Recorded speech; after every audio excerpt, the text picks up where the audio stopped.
Hindi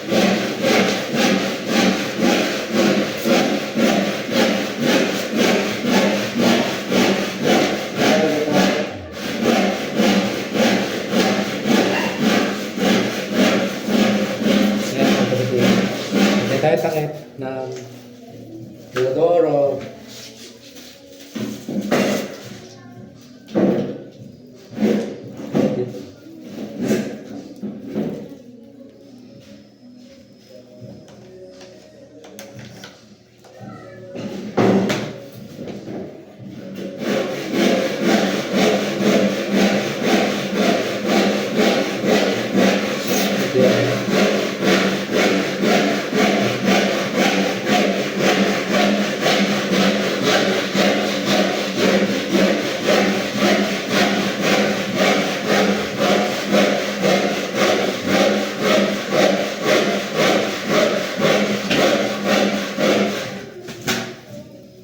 Ito lagay sa ilalim.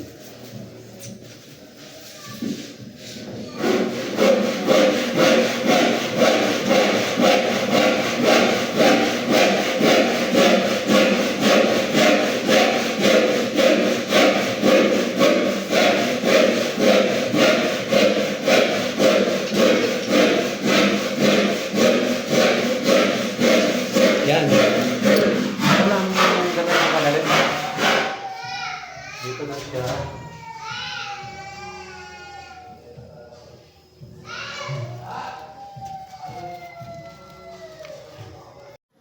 Yun, tapos na. Ay, ito yung inodoro, no? Yan, nakalagay lang natin ng grout. Yan. Okay. Ang ganda ng inodoro. Ang ganda talaga pag may pera. Yan, nakakabit na natin ang pintuan. Yan.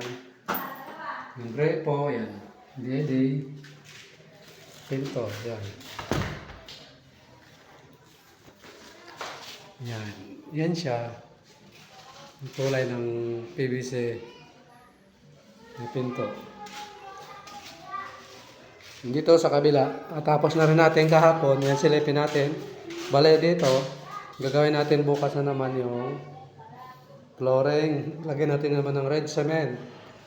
Yan, dito sa kabila, ang tapos na. Pwede na mag-opa kung sinong gusto mag-opa. Yan, tapos na talaga to. Yan. Yung, lagyan na lang floor wax yan ng side.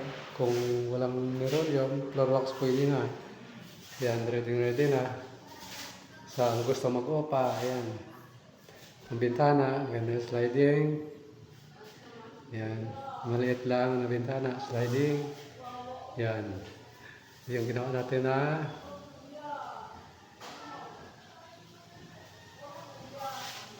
loft bed, yan o.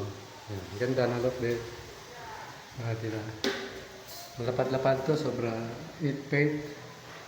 Yan, may isang plywood saka may 20 cm na dinugtong ko. Yan, 8 feet ang haba nito. Saka ito ang CR, pagbaba mo sa loft bed mo, ito ang CR. Yan, charan! Ilaw. Yan. Wala lang shower, pero okay siya. Yan, ganda ng inodoro. Yan, ito ang grepo sa tapat. Yan, okay na. Yan. Yan. Flash.